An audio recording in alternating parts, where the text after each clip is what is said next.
capítulo 7, y el tema más o menos central que trata este capítulo es sobre la fe. Ese podría ser el tema central que vemos en este capítulo de la palabra. Evangelio de Lucas, capítulo 7. Mientras estábamos adorando al Señor, Dios traía, mis queridos hermanos, a mi mente este texto bíblico que es muy conocido, ¿ya? Es muy conocido. Yo sé que todos se lo saben de memoria. Yo creo que si yo les pregunto qué es lo que es la fe, ¿qué es lo que me dirían ustedes? Es pues la fe, la certeza de lo que se espera, la convicción de lo que no se ve. Mis hermanos queridos, nosotros todos los días ejercemos la fe. Y lamentablemente, muchas veces nosotros como creyentes tenemos más fe en la palabra de un hombre o de una mujer que en las promesas de Dios, y eso es lamentable para nosotros. Por ejemplo, usted trabaja todo el mes y su patrón le dice, trabaja el mes y a fin de mes te voy a pagar. Y usted por fe trabaja todo el mes y cuando llega el día 30 usted está seguro de que su patrón le va a pagar. Usted, por ejemplo, todos los días cuando va a algún lugar, hace parar la micro, el cartel dice, ¿cierto?, el lugar al cual usted quiere ir, y usted paga su pasaje, se sube confiando en que el chofer lo va a llevar a su destino. Usted, ¿cierto?, no tiene la seguridad, no conoce al hombre que va manejando, no sabe si es bueno o es malo, no sabe si puede ser una persona que quizás pueda tener hasta otras intenciones, pero usted tiene fe en que si usted paga su pasaje y la micro dice el cartel de la ciudad a la cual usted va, esa micro lo va a llevar a su destino. Pero muchas veces, mi hermano querido, cuando nosotros vemos la palabra del Señor, de hecho hay una Biblia, ¿cierto?, que se llama la Biblia de las promesas, donde viene la palabra subrayada, ¿cierto?, todas las promesas que nosotros encontramos en ella. Muchas veces cuando nosotros vemos las promesas de Dios en su palabra, muchas veces nosotros nos falta la fe para creer en esas promesas. Muchas veces nosotros dudamos, muchas veces nosotros decimos, pero ¿se cumplirá esa promesa en mi vida o no? Y muchas veces, ¿cierto?, nosotros quedamos sin trabajo y decimos, y el Señor abrirá una puerta de trabajo, y Señor, ¿qué pasa? He orado, estoy yendo a la iglesia, estoy pidiendo y no veo esa puerta de trabajo, y la fe de uno empieza a tambalear. O de repente cuando hay una enfermedad, la fe de uno es puesta a prueba y uno ora y pide al Señor y no ve la sanidad, no ve la respuesta, y algunos empiezan a dudar, y hay algunos que ya rematando abandonan la fe, ¿cierto? Desilusionados, perdieron su fe y perdieron también la bendición. Por eso, mi hermano, yo meditaba en este pasaje de Lucas capítulo 7 y va a ver usted, ¿cierto?, esta línea en este pasaje que luego va de principio a fin, que nos habla sobre la fe. Le invito a leer Lucas 7, versículo 1. Después que hubo terminado todas sus palabras al pueblo que le oía, entró en Capernaum, y el siervo de un centurión al que éste quería mucho estaba enfermo y a punto de morir. Cuando el centurión oyó hablar de Jesús, le envió unos ancianos de los judíos rogándole que viniese y sanase a su siervo. Y ellos vinieron a Jesús y le rogaron con solicitud, diciéndole, es digno que le concedas esto, porque ama nuestra nación y nos edificó una sinagoga. Y Jesús fue con ellos, pero cuando ya no estaba lejos de casa, el centurión envió a él unos amigos, diciéndole, Señor, no te molestes, pues no soy digno de que entres bajo mi techo, por lo que ni aún me tuve por digno de venir ante ti, pero di la palabra y mi siervo será sano, porque también yo soy hombre puesto bajo autoridad y tengo soldados bajo mis órdenes, y digo a este ve y va, al otro ven y viene, y a mi siervo haz esto y lo hace. Al oír esto, Jesús se maravilló de él y volviéndose dijo a la gente que le seguía, os digo que ni aún en Israel he hallado tanta fe. Y al regresar a casa, los que habían sido enviados hallaron sano al siervo que había estado enfermo. Amén. Esta historia, ¿cierto?, nos cuenta el relato de un centurión romano. ¿Qué es lo que es un centurión? Un centurión, ¿cierto?, era un soldado que tenía a cargo una centuria, es decir, un grupo de soldados, una cuadrilla de 100 soldados. Era un hombre bajo autoridad. Un hombre que tenía autoridad en el ejército romano, ¿ya? Tenía a cargo 100 soldados. Y él dice, yo a mi soldado le digo a esto y lo hace. Ven para allá y él va para allá. Ven para acá y él viene para acá. Era un hombre que conocía la autoridad. El centurión dice la palabra de que había creado, ¿cierto? Había formado, contribuido económicamente para la creación de una sinagoga para los judíos. Cuando van los judíos, ¿cierto? Donde Jesús, y le dicen: Jesús, mira, es digno que le haga el milagro porque este hombre ama nuestra nación y además nos construyó una sinagoga. Es decir, el centurión creía que los judíos tenían un mensaje de Dios especial para transmitir a la humanidad. Este centurión creía, ¿cierto?, en la palabra de los judíos, había contribuido para edificar una sinagoga porque creía que los judíos tenían un mensaje especial. Entonces, mi querido hermano, la sinagoga en ese tiempo, ¿qué es lo que eran? Eran lugares de reunión donde se juntaban los judíos, ¿cierto?, para poder adorar al Señor, para poder leer la palabra, para poder enseñar también a los niños. Eran lugares donde se reunían ellos para poder adorar al Señor y aprender de la palabra de Dios. Este centurión había ayudado, ¿cierto?, a construir esa sinagoga de forma económica. El centurión, mi hermano querido, oyó hablar de Jesús. Los milagros de Jesús no estaban escondidos, no estaban ocultos. Que Jesús había sanado a un leproso, sanado a la suegra de Pedro, había echado fuera demonios. El Señor había hecho muchos milagros ya a esta altura de su ministerio. Entonces la fama de Jesús empezó a correr.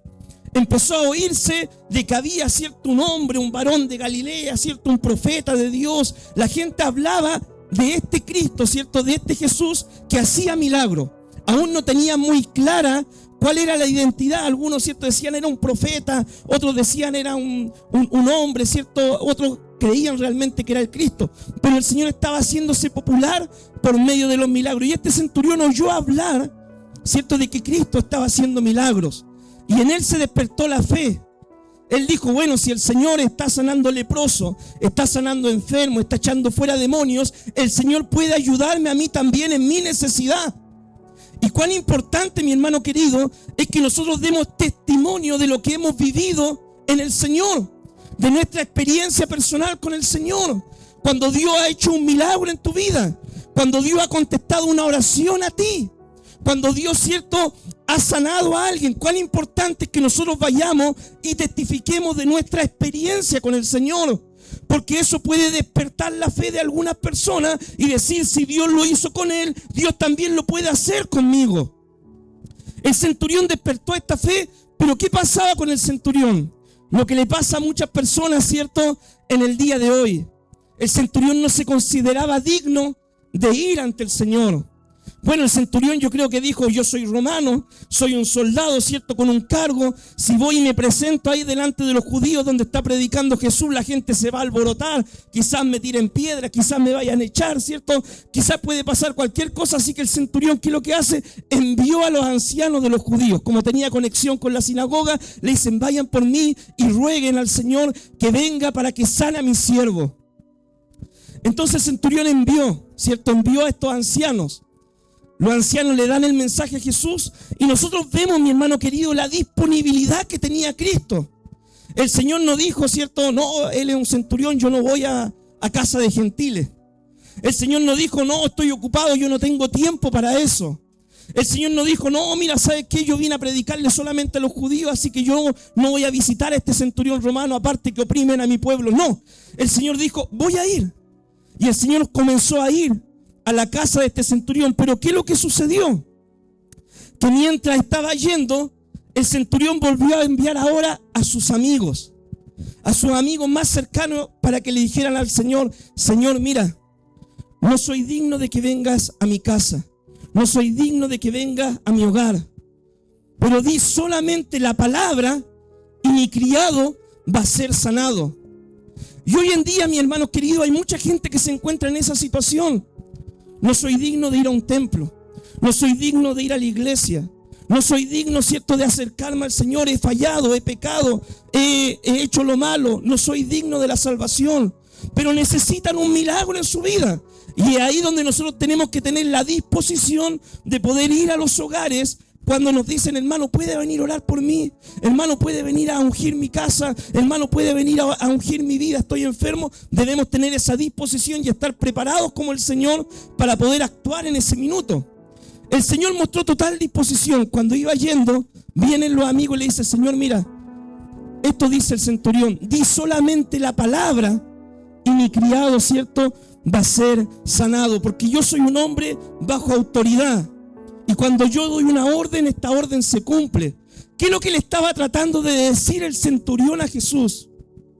Señor, si tú le das una orden a la enfermedad y le dice: enfermedad, vete del cuerpo de mi siervo, el milagro va a ser hecho, sin necesidad de que tú estés presente ahí en el momento, sin necesidad de que tú vayas y coloques las manos, sin necesidad de que tú vayas o unjas con aceite la vida del siervo, sin necesidad de eso. Solamente di una palabra y el milagro será hecho. Y eso se llama tener fe, mi hermano, porque la Biblia dice: bienaventurados aquellos que no vieron y creyeron.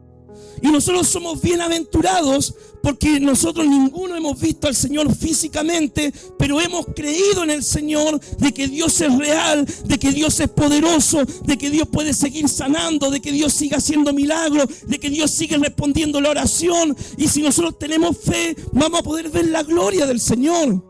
El Señor dice de que se maravilló al ver la fe de este centurión.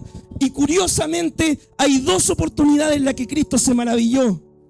Si usted busca en la Biblia, hay solamente dos eventos en los que Cristo se maravilló, donde la Biblia registra, ¿cierto?, que Cristo se maravilló. Una es en la fe del centurión, que era un gentil, y la otra, ¿sabe dónde fue? En Nazaret, la ciudad donde él predicó. Pero acá el Señor, con la fe de este centurión, se maravilló al ver la fe de un hombre gentil que no tenía todo el conocimiento de la palabra de Dios, que quizás le faltaba mucho en su vida espiritual, que quizás no tenía una revelación clara de quién era Jesús, pero tenía fe de que Cristo podía ayudarlo. Se maravilló al ver la fe de este hombre, pero en la otra oportunidad se maravilló de la incredulidad de sus paisanos. Cuando él estuvo en Nazaret, dice de que estaba maravillado al ver la incredulidad de la gente de su ciudad, de sus más cercanos. Estas fueron las dos oportunidades en las que Cristo, ¿cierto?, dice la palabra que se maravilló. ¿Qué principios, mi hermano, rescatamos de esta historia? En primer lugar, en medio, mi querido hermano, de los problemas, de las situaciones difíciles, de las enfermedades, de los problemas económicos, los problemas en el matrimonio, la situación que usted esté pasando, porque en este mundo vamos a tener que vivir todas esas cosas, usted tiene que recurrir a la persona correcta. Y esa persona correcta se llama Jesucristo. ¿Y cómo usted va a recurrir a Jesús? Usted lo va a hacer por medio de la oración de fe, orando al Señor con fe, en que cuando usted dobla sus rodillas y clama al Señor, Dios está oyendo y Dios va a responder esa oración. Otra lección que aprendemos de esta historia es la siguiente: es que nosotros debemos tener la misma disposición que tenía Jesús para poder ir a los lugares de necesidad. Mi hermano querido, hay mucha gente que está en necesidad, que está en un hospital, que está, ¿cierto?, en un hogar, que necesita que vayan a orar por su vida, que piden oración. Y nosotros debemos tener esa disposición para poder servir en el nombre del Señor y estar preparados para cuando surja eso, nosotros como representantes del Señor y orar por las necesidades, por las personas que están enfermas o viviendo alguna situación. Otra lección que podemos aprender de esta historia es que para Dios no hay nada imposible. Mi hermano querido, y Dios tiene muchas formas de sanar. Por ejemplo, nosotros vemos en la Biblia de que Cristo sanó haciendo lodo, ¿cierto?, con su saliva y untando los ojos. Cristo sanó a la distancia, como en esta historia. El Señor sanó poniendo las manos sobre los enfermos. El Señor sanó declarando la palabra sobre los enfermos. Y el Señor tiene muchas formas de sanar a los enfermos. Y nosotros no podemos, ¿cierto?, encajonar a Dios en decir: Dios solamente va a sanar de esta forma porque esta es la forma que yo creo que Dios va a sanar a los enfermos. No. Dios se glorifica y Dios sana de múltiples formas. Cuando hay una necesidad, vemos que Cristo siempre hizo milagros de diferentes formas en los enfermos. Lo importante es que Dios va a obrar en nuestra necesidad. Y lo otro es que Jesús se maravilla de nuestra fe y también de cuando nosotros dudamos. Eso maravilla al Señor. Y sabe usted, mi hermano querido, que cuando usted pase un problema en su vida, la situación del índole que sea que usted esté viviendo, hay una palabra que Dios tiene en su escritura, que se repite 365 veces a lo largo de ella, y es una promesa para su vida, para cada situación que usted viva. ¿Y sabe cuál es esa palabra? No temas, no temas. Cuando estás enfermo, no temas. Cuando estás sin trabajo, no temas. Cuando estás pasando una situación difícil en tu matrimonio, no temas. Cuando tus hijos están pasando alguna situación, no temas. Confía en el Señor. Dios te anima a confiar en Dios, a clamar al Señor. Clama a mí, yo te responderé, dice la palabra del Señor. Así que, mi hermano querido, la primera lección para empezar el año 2026 es: tenga fe y no tema lo que pueda venir en el año. De seguro, mi hermano querido, cierto, van a venir situaciones muy hermosas este año 2026, pero también van a venir tiempos difíciles. Y cuando vengan esos tiempos, recuerde esa promesa: no temas. Amén. Bien, vamos a seguir avanzando. Y dice la palabra en el 7:11: aconteció después que él iba a una ciudad que se llama Naín, e iban con él muchos de sus discípulos y una gran multitud. Cuando llegó cerca de la puerta de la ciudad, he aquí que llevaban a enterrar a un difunto, hijo único de su madre, la cual era viuda, y había con ella mucha gente de la ciudad. Y cuando Jesús la vio, se compadeció de ella y le dijo: no llores. Y acercándose, tocó el féretro, y los que la llevaban se detuvieron, y dijo: joven, a ti te digo, levántate. Entonces se incorporó el que había estado muerto y comenzó a hablar, y lo dio a su madre, y todos tuvieron miedo y glorificaban a Dios, diciendo: un gran profeta se ha levantado entre nosotros, y Dios ha visitado a su pueblo. Y se extendió la fama de él por toda Judea y por toda la región de alrededor. ¿Qué es lo que había ocurrido en esta historia? Jesús sana, ¿cierto?, al centurión. Cristo sigue predicando el evangelio, visitando diferentes lugares. Y en una de estas visitas que él estaba haciendo, se encuentra con un cortejo fúnebre. El hijo de una viuda había partido. Mi querido hermano, y nosotros debemos tener conciencia de que tarde o temprano, ¿cierto?, todos vamos a tener que enfrentar esta situación.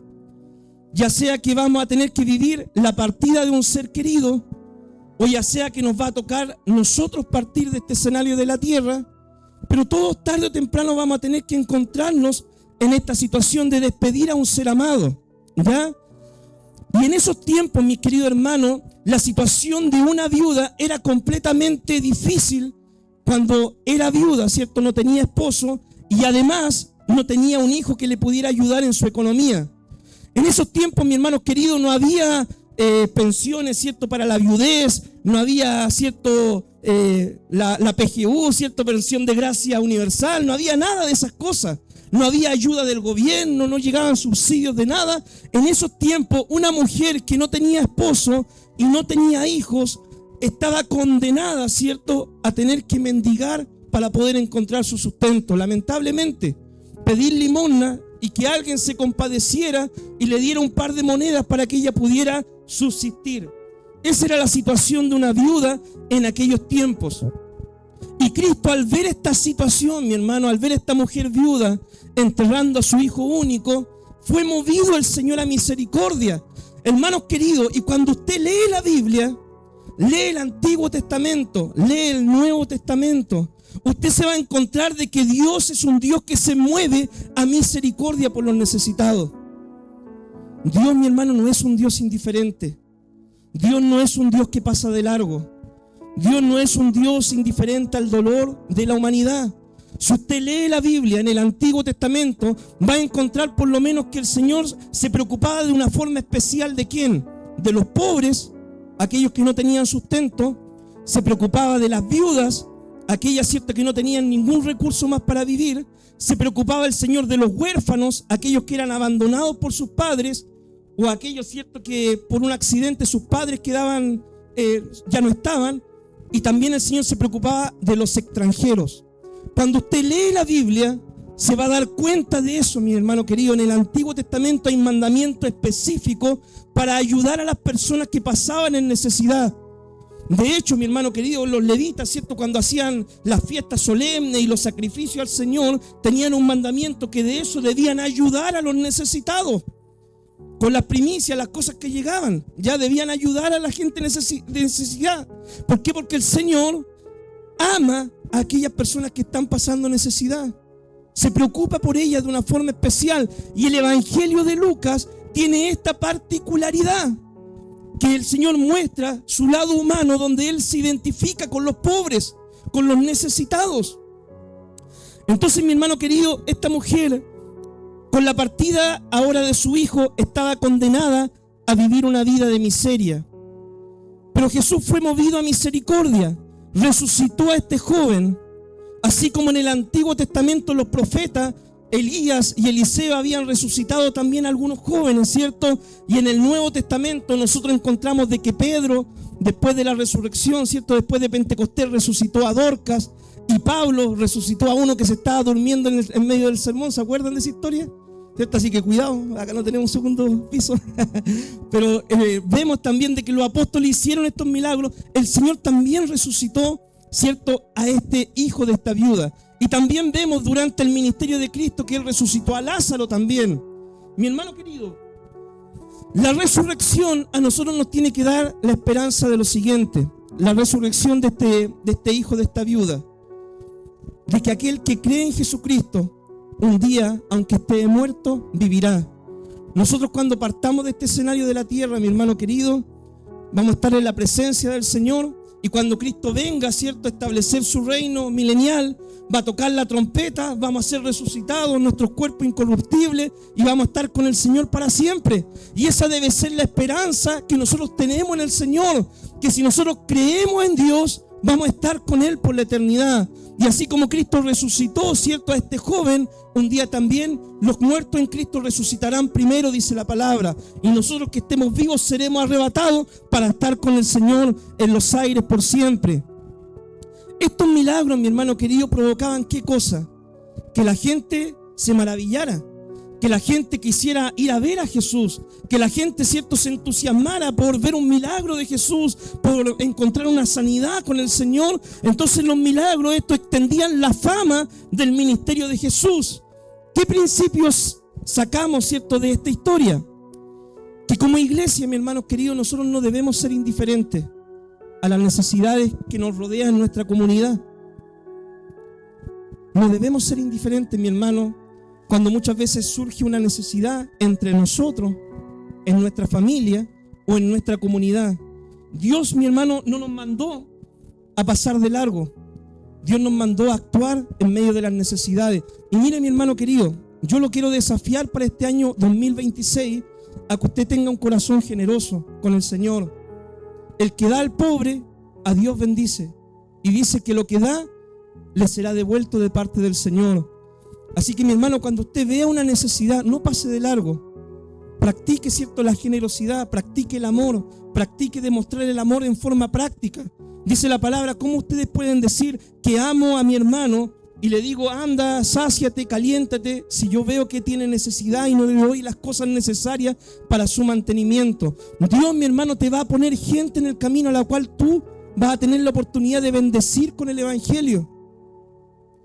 Dios te va a poner esas personas. ¿Sabes por qué? Porque Dios me las pone a mí, me las pone a la pastora en el camino muchas veces. Y acá no es para hablar de nosotros ni nada. Pero Dios, si tú quieres que Dios te use, te va a colocar esa gente para que tú puedas bendecir de una forma especial, la puedas ayudar y no sea indiferente, ¿cierto?, a esas necesidades. Otra cosa, mi hermano querido, que los grandes milagros como la resurrección, las sanidades, todo eso son posibles también en el día de hoy. Si están dentro de la voluntad del Señor, van a ser posibles. Nuestra tarea es solamente cuando veamos, ¿cierto?, un enfermo, cuando veamos una situación, ¿cuál es nuestra tarea? Orar. Orar simplemente, clamar al Señor, entregar las cosas a Dios y Dios verá, ¿cierto?, si sana o no, ya eso es tema de Dios. Pero nosotros oremos con fe solamente, confiando en que para Dios no hay nada imposible. Y tú vas a ver de que Dios va a sanar a algunos de que Dios va a obrar, ¿cierto?, en algunas situaciones especiales. Nosotros debemos orar a Dios para que Dios siga manifestándose de una forma sobrenatural, con señales, milagros, prodigios y maravillas en este tiempo. ¿Sabes por qué? Porque eso va a atraer la atención de las personas. La gente se va a despertar esa necesidad por acercarse al Señor. Mira, yo ¿sabes por qué te lo digo esto? Porque yo antes de llegar a la iglesia de Dios, ¿cierto?, yo participé en otra iglesia. En la iglesia de mi abuelo, ustedes ya saben, le he contado muchas veces la historia, ¿ya? Y la iglesia tenía un nombre particular. La iglesia se llamaba Clínica del Señor Jesucristo. Ustedes se imaginarán por qué, ¿ya? Un día el Espíritu Santo tomó una hermana, dijo, este va a ser el nombre de la iglesia, Clínica del Señor Jesucristo, iglesia muy pentecostal, ¿cierto?, donde habían muchas sanidades. Hermano querido, yo si le digo sanidades, he visto muchísimas sanidades, muchas sanidades, milagros, muchas veces, gente sanada de cáncer, gente enferma que Dios la sanaba, pero muchísimas veces. Y la gente, cuando oía hablar de que en esa iglesia llamada Clínica del Señor Jesucristo Dios se manifestaba y sanaba a los enfermos, la gente iba a la iglesia, iba y pedía que lo ungieran y se ponían ahí para que lo ungieran. El ungimiento, hermano, se llenaba acá, siempre que había un ungimiento por los enfermos, y Dios se manifestaba y sanaba mucho. Pero ¿sabe cuál era el problema? Es que esa iglesia tenía mucha sanidad, pero no tenía palabra.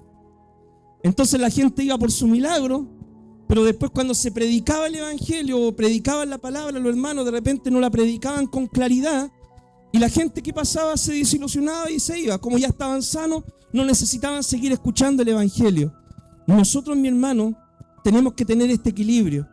Creer en lo sobrenatural de Dios, creer en que Dios puede seguir obrando, creer en que si ponemos las manos sobre los enfermos van a sanar, pero también debemos tener el complemento de la palabra, el orden que la palabra nos enseña, el poder de la palabra. Si unimos estas dos cosas, mi hermano, el poder de la palabra y el poder del Espíritu Santo, Dios se va a glorificar grandemente. Porque eso era lo que tenía Jesús. Jesús no era solamente palabra. Tampoco Jesús era un milagrero. Jesús era el Hijo de Dios que predicaba el evangelio en el poder del Espíritu Santo. Y eso es lo que necesitamos entender como iglesia, ¿cierto?, también para este año 2026. Mi hermano querido, veamos la otra historia.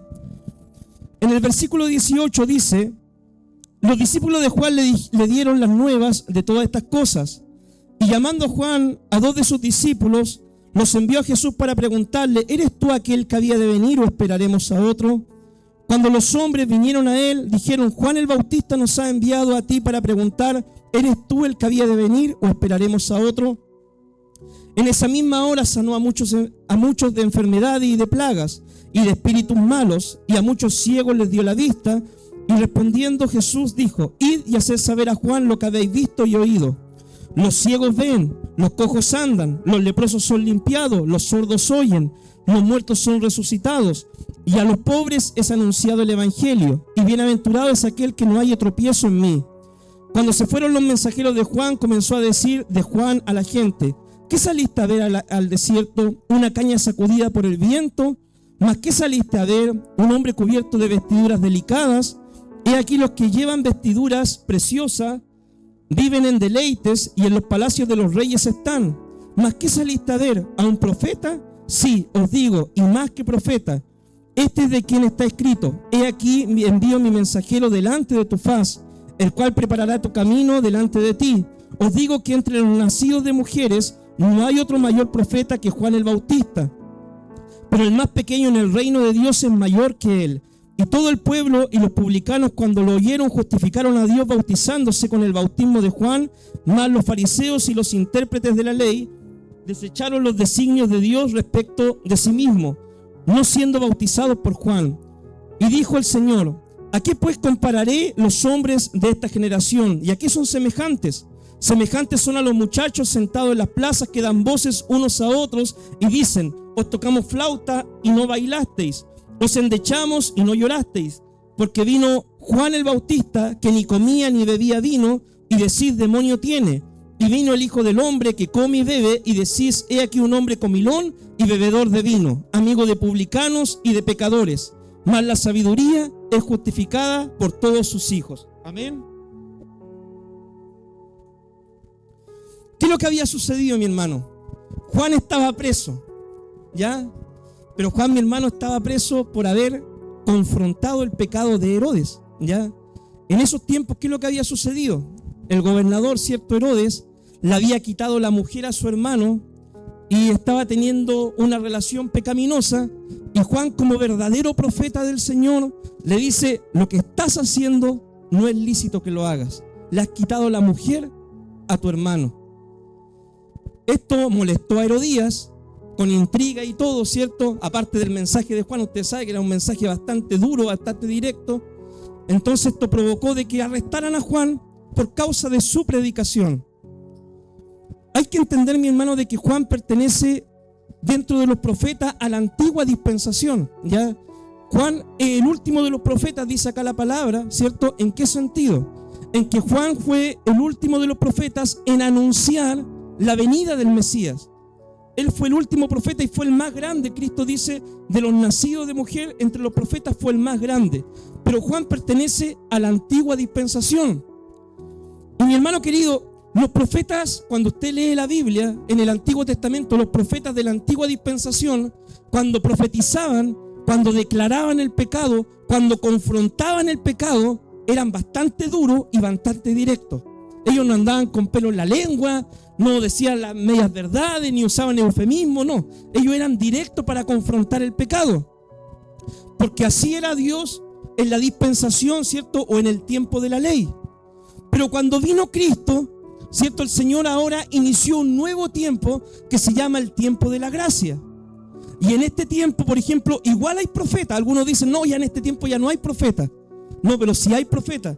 De hecho, la palabra de Dios dice, 1 Corintios, ¿cierto?, que hay diferentes dones, y uno de los dones es el de profecía. En el libro de los Hechos nosotros encontramos que había un profeta llamado Ágabo también, dentro de la iglesia primera. Encontramos, mi hermano, que el don de profecía sigue activo, pero en la iglesia, ¿cierto?, el don de profecía ahora no se utiliza o no se trabaja como en el Antiguo Testamento, porque el don de profecía confronta el pecado, ¿cierto? Eso va a seguir siempre vigente, pero con la intención de que la persona vuelva su corazón hacia el Señor, que la persona se arrepienta. Dice que el don es para consolar, edificar y para exhortar. En exhortar es la parte de confrontar, pero con el propósito no de que la gente se enoje, se ofenda y se vaya de la iglesia, sino que la gente pueda decir: está bien, lo que estoy haciendo está mal, necesito arrepentirme, necesito cambiar, ¿ya? Entonces eso es cuando muchas veces usted ve de que hay predicadores que se levantan, ¿cierto? Y empiezan: y tú acá, y tú allá, y tú allá, y tú acá, y tú allá. En sí el mensaje no está malo, porque hay que llamar a la gente, ¿cierto?, a que deje el adulterio, que deje la homosexualidad, que deje todo, el pecado. Pero la forma, mi hermano, en el tiempo de la gracia cambia. Entonces nosotros podemos, ¿cierto?, bajo la gracia de Dios, como nos enseñó Cristo, decir las cosas, pero decirlas con sabiduría, con amor, y haciéndole entender a la gente qué cosas debe cambiar y por qué debe cambiar eso que está mal en su vida, ¿ya? Para que nosotros lo podamos tener claro. Juan, por predicar de esta forma tan directa, le costó, ¿cierto?, que lo llevaran preso, y al final fue decapitado. Hoy en día, ¿cierto?, hay predicadores que se ponen afuera de ciertos lugares a predicar, los toman los carabineros, los meten preso igual, por la forma, ¿cierto?, que predican tan confrontativa. Siento que uno podría decirle un día a una persona: mira, quiero conversar contigo, mira, ¿sabes qué? La palabra de Dios dice esto otro, dice esto otro, y la persona se le dice: ¿sabes qué? Yo no quiero creer, yo no creo en nada. Está bien, pero eso dice la palabra de Dios. Usted no necesitó alzar la voz, ni ponerse a pelear, ni discutir, ni nada de eso, ni amenazar a la gente, sino simplemente decirle: esto dice el Señor en su palabra. Y usted cumple de igual forma el rol de profeta en este tiempo, ¿ya? Ahora, mi hermano, Juan, estando en la cárcel, la fe de él estaba siendo puesta a prueba. ¿Por qué? Porque la gente, ¿qué es lo que esperaba? La mayoría de los judíos en ese tiempo: un Mesías político, un Mesías guerrero, que viniera, ¿cierto?, y pudiera libertar al pueblo de Israel de la esclavitud, ¿cierto?, de la opresión de los romanos, y que llevara a Israel a la cúspide de la nación. Eso es lo que esperaba la gente. Lo que pasa es que ellos leían las profecías del Antiguo Testamento Y claro, hay profecías que nosotros encontramos de ese tipo que hablan de un Mesías, ¿cierto?, que establecerá su reino y juzgará con justicia, pero eso pertenece a la segunda venida de Cristo, ¿ya? Pero también encontramos profecías como la del siervo sufriente, donde Él iba a llevar nuestros pecados, iba a ser herido por nuestras transgresiones y por medio de su sacrificio tendríamos paz. Entonces ellos no entendían esto. ¿Habían dos Mesías acaso? No entendían esa parte de que por un lado se veía como un rey triunfante y por otro lado se veía como un siervo sufriente. Y Cristo en su primera venida vino como el siervo sufriente. Él vino como un siervo, vino montado en un burrito, ¿cierto? Entró a Jerusalén. Él vino a dar su vida como un siervo, lavó los pies de los discípulos. Él vino como siervo, vino a servir. Él lo dijo: yo no vine a ser servido, yo vine a servir. Pero en su segunda venida, y en lo que estamos esperando ahora, el Señor viene como Rey de reyes y Señor de señores. Y ante Él toda rodilla se doblará y a su enemigo lo aniquilará en su segunda venida. Eso es lo que dice la palabra en el libro de Apocalipsis. Ya no va a venir como un siervo, sino ahora viene como Rey a implantar su reino, ¿cierto?, en la humanidad, en aquellos que han creído en el Señor. Entonces, mi hermano querido, Juan tenía estas dudas estando en la cárcel. Pero ¿cómo? Si yo vi cuando lo bautizaba la paloma que venía sobre él, si yo vi que Cristo, ¿cierto?, él era el escogido, ¿por qué pasa esto? ¿Por qué estoy en la cárcel por predicar?, decía Juan. Porque él no entendía esto. ¿Cómo le responde Cristo a las dudas?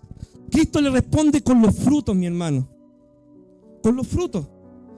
Le dice, ¿cierto? Mira, digan a Juan, ¿cierto?, los mensajeros vayan y díganle: los enfermos son sanados, los cojos andan, los ciegos ven, los sordos oyen, los mudos hablan, ¿cierto? Entonces los enfermos son sanados. Hay milagros que testifican que mi ministerio, ¿cierto?, es de parte del Señor. ¿Cierto? Un día una hermana me dijo: oiga, pastor, me dijo, usted tiene que hacer las cosas así y allá, me dijo, porque si no, ¿cierto?, corre el peligro de que usted se quede solo un día. Y yo le dije: ¿sabe qué, hermana? Mire, le dije yo, ve a la iglesia, los frutos hablan de mi ministerio, le dije. ¿Ya? Porque los frutos hablan, mi hermano querido, de nuestra vida. Los frutos en el carácter, los frutos en lo que hacemos, los frutos en cómo nos comportamos, hablan de nuestra vida, de nuestro ministerio, querámoslo o no. Cristo dijo: el árbol, ¿por qué se conoce? Por los frutos.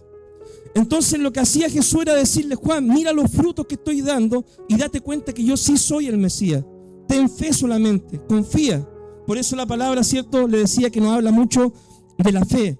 Ahora, los líderes religiosos no quisieron recibir el mensaje de Juan, mi hermano. Ellos dijeron que Juan estaba loco porque Juan ayunaba, porque Juan comía saltamontes, langostas, ¿cierto?, silvestres, y era un hombre ermitaño, ¿cierto?, que no se juntaba con los demás. No querían creer en el mensaje de Juan. Pero cuando vino Jesús, que Jesús sí comía, Jesús sí compartía con la gente, entonces dicen: no, Jesús es un hombre comilón y bebedor. Juan era un extremista, ¿cierto? Juan era un austero y Jesús era un comilón y bebedor. Entonces la gente, mi hermano, no estaba contenta con nada. ¿Por qué? Porque en realidad no era que le molestaba la forma austera en la que vivía Juan o la forma en que Cristo compartía el evangelio. Lo que le molestaba en el fondo era el mensaje que ambos predicaban, ¿ya? Que era un mensaje de llamar al arrepentimiento, de poder reconciliarse con Dios, de hacer bien las cosas. Eso era lo que a ellos en realidad les molestaba, el mensaje. Ahora, mi hermano, yo pensando en esto, le quise compartir la siguiente reflexión. Algunos de repente dicen: mi pastor no me gusta, ¿cierto? O no me gustan los líderes, me gustaría que fueran diferentes. Entonces yo pensé en esto y le escribí lo siguiente: el pastor perfecto. El pastor perfecto, mi hermano querido, o el ministro de Dios perfecto, es aquel que tiene la vitalidad de un joven de 30, pero también tiene la sabiduría de uno de 60 años. Además, tiene una panza, porque pastor con panza es pastor de confianza. Pero es un hombre que va al gimnasio, es delgado y esbelto, porque él cuida del templo del Espíritu. Además, el pastor, cierto, perfecto, es un hombre que trabaja en lo secular para no ser carga a la iglesia.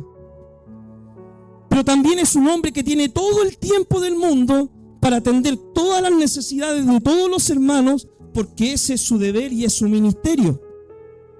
El pastor perfecto, mi hermano querido, es un hombre casado con un matrimonio ejemplar, pero a la misma vez es un hombre soltero y devoto como el apóstol Pablo. El pastor perfecto debe ser un pastor que gane bien para que pueda predicar con autoridad de la bendición de Dios. Pero a la misma vez debe ser un pastor pobre para que se identifique con las necesidades de su pueblo. El pastor perfecto, mi hermano, tiene que tener en la mitad de su cuerpo un traje con corbata para poder agradar a los hermanos adultos de la iglesia.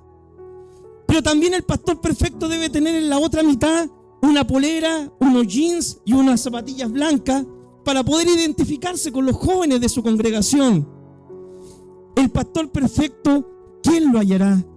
¿Quién podrá cumplir con todos los caprichos de la hermandad? Eso era lo que esperaban las personas de Juan y de Jesús. Ministerios completamente diferentes, que ambos, ¿cierto?, te llevan a Dios, pero que nunca va a dejar conforme a las personas. Porque muchas veces, mi hermano, lo que molesta no es, ¿cierto?, la forma externa. Lo que molesta es el mensaje, ¿ya? Entonces, mi hermano querido, la gente no quería creer en el mensaje de Juan. ¿Por qué? Porque era duro, porque era confrontador, porque era un hombre que andaba solo, porque andaba en los desiertos. Pero tampoco querían creer en el mensaje de Jesús, porque Jesús compartía con la gente, porque Jesús iba a comer a las casas de los hermanos, porque visitaba, ¿cierto?, a las personas en necesidad, porque dejaba que los pecadores lo tocaran. Entonces, mi hermano querido, ¿cómo agradar, ¿cierto?, a los caprichos del pueblo? ¿Qué principio, mi hermano, rescatamos de esta historia? Que en medio de las pruebas nosotros debemos recordar los hechos de Dios y tener fe. Que el fruto de nuestro ministerio, mi hermano querido, y el carácter de lo que nosotros somos como personas van a hablar si venimos de Dios o no venimos de Dios, ¿ya? El líder perfecto, mi hermano, en esta vida nunca lo vamos a encontrar a todo esto. No podremos nunca, mi hermano, yo como pastor, nunca tampoco voy a poder llenar todas las expectativas que usted tiene, pero usted solamente y yo debemos preocuparnos de lo siguiente. Hay uno aquel que hay que agradar, ¿ya? Yo no podría agradarlo a todos, pero ¿sabe de qué me voy a preocupar? De agradar a uno. Y ese uno es el Señor. Lo mismo usted, mi hermano. Quizás usted no va a poder agradar a todas las personas como cristiano, pero tiene que preocuparse de agradar a uno. Y ese uno es el Señor, ¿ya? Veamos, hermano, la última historia y con esto terminamos. Versículo 36. Uno de los fariseos rogó a Jesús que comiese con él. Y habiendo entrado en la casa del fariseo, se sentó a la mesa. Entonces una mujer de la ciudad, que era pecadora, al saber que Jesús estaba en la mesa en casa del fariseo, trajo un frasco de alabastro con perfume. Y estando detrás de él, a sus pies llorando, comenzó a regar con lágrimas sus pies y los enjugaba con sus cabellos y los besaba. Y lo ungía sus pies con el perfume. Cuando vio esto el fariseo que le había convidado, dijo para sí: si fuera profeta, conocería quién y qué clase de mujer es la que le toca, que es pecadora. Entonces, respondiendo Jesús, le dijo: Simón, una cosa tengo que decirte. Y él le dijo: di, maestro. Un acreedor tenía 2 deudores. Uno le debía 500 denarios y el otro 50. 500 denarios, hermano, era una cantidad exorbitante de plata, ¿ya? Y no teniendo ellos con qué pagar, perdonó a ambos. Di pues, ¿cuál de ellos le amará más? Respondiendo Simón dijo: pienso que aquel a quien más se le perdonó. Y él le dijo: rectamente has juzgado. Y vuelta la mujer dijo a Simón: ¿ves a esta mujer?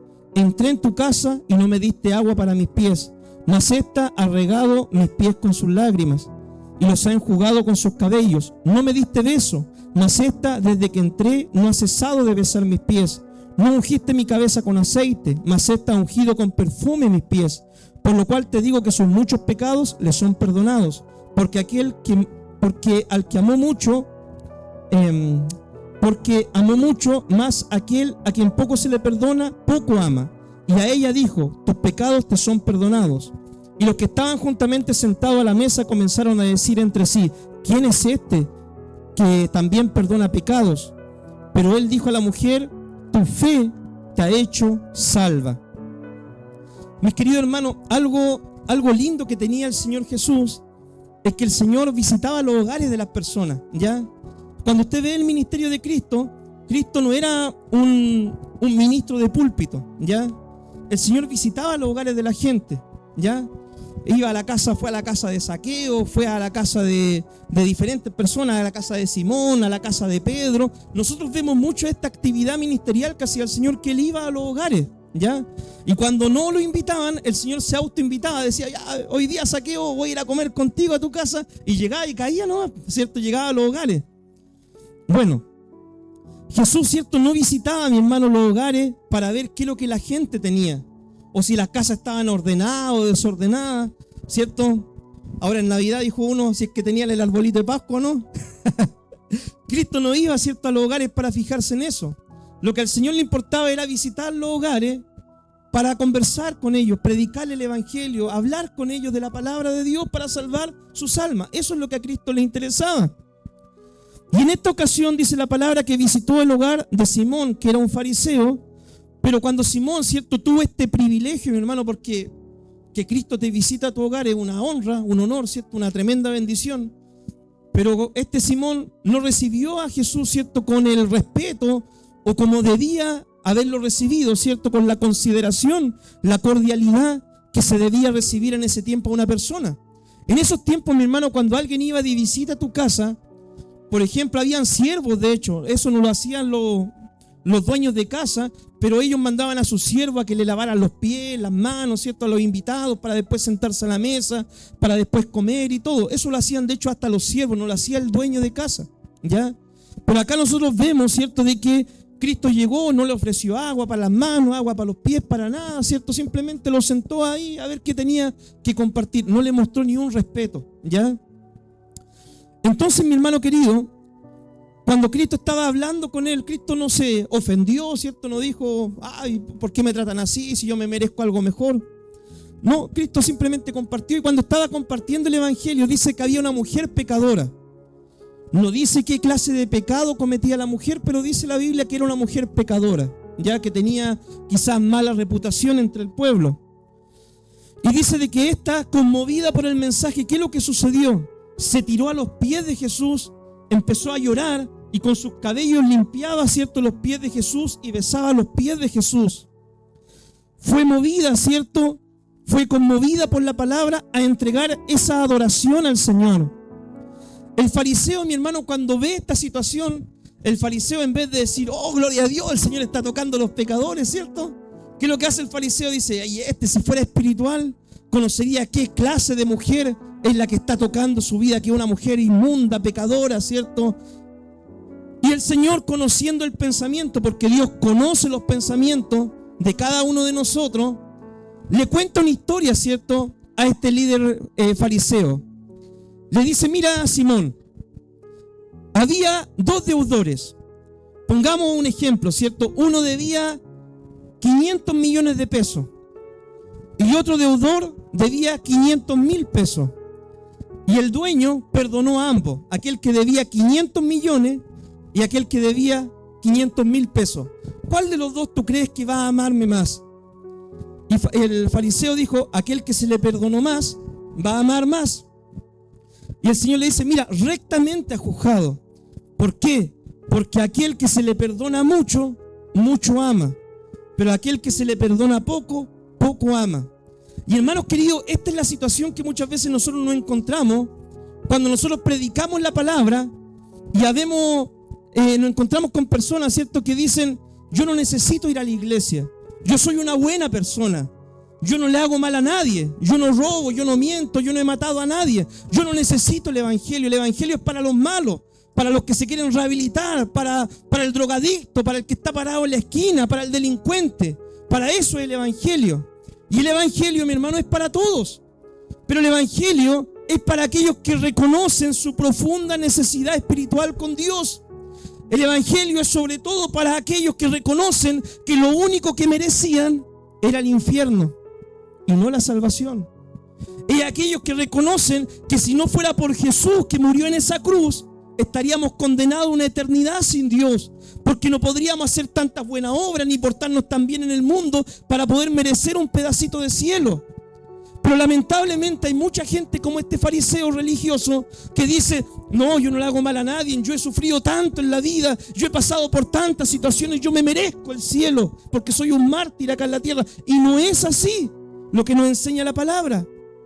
El evangelio es para los pobres en espíritu, para los que reconocen su bancarrota espiritual, para los que saben que estaban perdidos en delito, en pecado, pero un día llegó Cristo a su vida para poder restaurar su vida, sanarlo y cambiarlo y transformarlo. Para ello es el evangelio. El evangelio es para ti, es para mí. Hermano querido, y cuando uno entiende esta verdad, que uno no merecía nada más que la condenación eterna, que estar en un lugar de tormento eterno, que uno no merecía nada más que el infierno, ¿cierto?, para toda su eternidad, pero llegó Cristo a darte esperanza. Tú amas al Señor con todo tu corazón. Es por eso que el mismo apóstol Pablo, cuando tiene su encuentro con Jesús, dice: yo de los pecadores soy el primero, porque yo perseguía a la iglesia, yo hice crimen en contra de la iglesia, pero me arrepentí y por eso me entregué por completo al Señor. Y eso es lo que quiere que suceder en tu vida, eso es lo que tiene que suceder, para que tenga un encuentro genuino, radical y poderoso con Dios. Porque si no, siempre va a vivir un evangelio tibio, raquítico, débil. Cristo murió por mí, voy a la iglesia cuando quiero, sirvo a Dios cuando quiero, hago las cosas cuando quiero. Total, Cristo ya pagó un precio. ¿Para qué me voy a esforzar tanto si Jesús ya murió en la cruz por mí? Si tú tienes esa mentalidad, vas a vivir un evangelio de religiosidad, pero no un evangelio de transformación. Y cuando tú vives el evangelio de transformación, Dios va a impactar tu vida y vas a ser movido como esta mujer a entregar la mejor adoración a Dios, a entregar el mejor perfume delante del Señor, a entregar todo tu vida con pasión al Señor. No vas a poder ser un creyente tibio, no vas a poder ser un creyente indiferente, porque tuviste un encuentro con Dios y te diste cuenta de dónde Dios te sacó. Pero ese encuentro necesitas tenerlo de forma personal. Mis queridos hermanos, hemos llegado al final de este capítulo. Y este capítulo comienza con un centurión que no se consideraba que Cristo viniera a su casa, no se consideraba digno que Cristo viniera a su casa. Y este capítulo termina también con un fariseo que no le dio la consideración al Señor de estar en su casa. En este capítulo nosotros encontramos también las dudas de un ministro de Dios, ¿cierto?, en medio de las pruebas por predicar el evangelio. Pero también encontramos las credenciales de un ministro de Dios, ¿cierto?, por predicar la palabra y que nos anima a tener fe. En este capítulo, mi hermano, la palabra nos habló de que una mujer viuda había perdido toda su esperanza, pero cuando llegó Cristo le devolvió esa esperanza a su vida. Y así encontramos, ¿cierto?, palabras de ánimo en este capítulo que nos animan y nos desafían a tener fe, a poder rendirnos, mi hermano, por completo al Señor. Rendirte a Dios por completo. Este año 2026, que sea el año, mi hermano, donde tú entregues la mejor adoración a Dios. ¿Por qué van tanto al culto? Porque hay una pasión por mí, por el Señor. ¿Por qué ofrenda? Porque hay una pasión por mí por dar. ¿Por qué evangelizas? Porque hay una pasión por mí por ganar almas. ¿Por qué oras? Porque hay una pasión por mí, porque sé de dónde Dios me sacó, sé de dónde Dios me rescató. Por eso voy a dar mi mejor ofrenda, mi mejor sacrificio al Señor. Esto se logra por medio de la fe. Así que, mi hermano, mira, justo estamos estudiando la epístola de los Hebreos el día jueves, ¿cierto? Y el otro día con la pastora estábamos teniendo nuestro devocional. Y yo te quiero terminar esta prédica con este texto bíblico. Escucha y entiende lo que Dios dice en su palabra. Por la fe, Abel ofreció a Dios más excelente sacrificio que Caín. Por la fe, Abel ofreció a Dios más excelente sacrificio que Caín. Que nosotros podamos tener la fe, hermano, como la que tuvo Abel, de ofrecer a Dios nuestra mejor adoración, nuestro mejor servicio al Señor. Y por ella alcanzó testimonio de que era justo, dando Dios testimonio de su ofrenda, y aún muerto, aún habla por ella. Amén. Oramos al Señor. Padre, te damos gracias, Dios, por este tiempo de enseñanza. Te damos gracias, Dios. Abre nuestra mente, nuestro corazón, entendimiento, para entender tu palabra, para poder ponerla por obra, Señor. Padre, tú hoy nos desafías, Señor, a tener una fe, Dios mío, como el centurión, Señor, a tener esa mejor adoración como esta mujer, Dios mío, que se entregó por completo a ti, Señor, en adoración. Tú, Dios mío, nos desafías, Señor, a no dudar, Dios mío, en medio de los problemas, Señor, a mirar los frutos, Dios mío, Señor, de quién tú eres y las promesas que están en tu palabra, Señor. Padre, tú nos desafías, Dios mío, a poder ser movido a misericordia como tú lo fuiste, Señor, a no ser indiferente, Dios mío. Ayúdanos, Dios, a entender estas verdades espirituales y ponerlas por obra con tu ayuda, en el nombre de Jesús. Amén y amén. Que Dios les bendiga, mi amado hermano.